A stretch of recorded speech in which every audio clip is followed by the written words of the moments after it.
Hello YouTube. Now in this video I'm going to show you how to change the main heating element on a Belling Enfield oven. Now it's a 2000 watt element and I purchased the replacement from eBay and it cost me $19.99 delivered.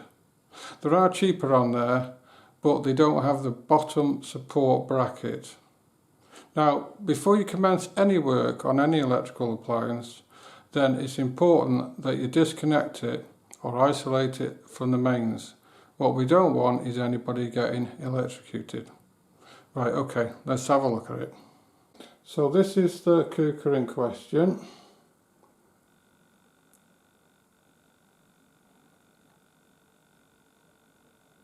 It's a Belling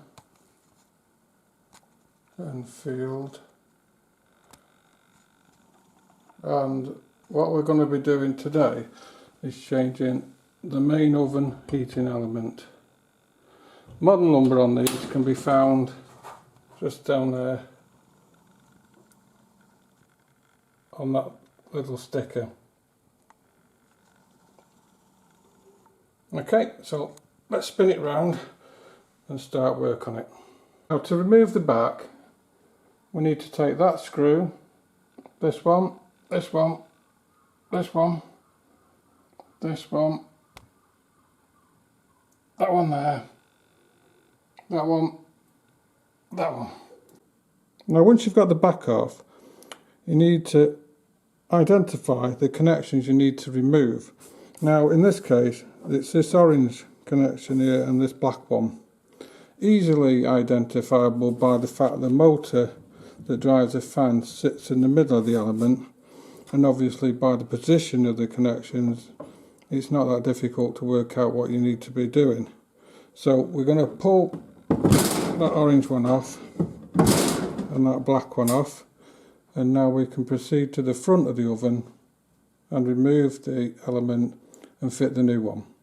Now inside the oven you've got 4 screws that hold this grill on. These 4 there and there. Now we can take them out and that will give us access to the element. Right, with the cover off we now need to undo that screw there in the centre and also this one down here on the bottom bracket, and then we can extract the element. Right, so here we have our new element. Now I got this one off eBay. It was $19.99 delivered. There's the part number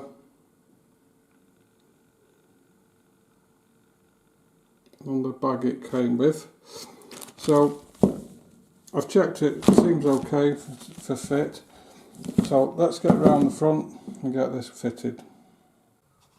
Okay, there it is fitted.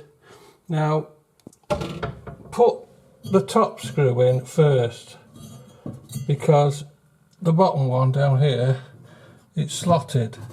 So if you put that one in first and it's not in the right position, you won't get that top screw in. So just a little tip there, top screw first and then put your bottom screw in on your bottom bracket. So let's get the cover on. Right, so all that's left to do now is put our connections back on. There's one. Well, there's 2. Way there, just check that you've not disturbed any of the others. I mean, you don't want to be having to take the back off it again, so just check that you've not pulled anything out. And that's it really. Now we can put the back on and give it a test. Right, there you go. I can now feel the heat. I would say that this successfully restored that one. I hope this has been some help to you. Many thanks for watching, and I'll see you in the next one.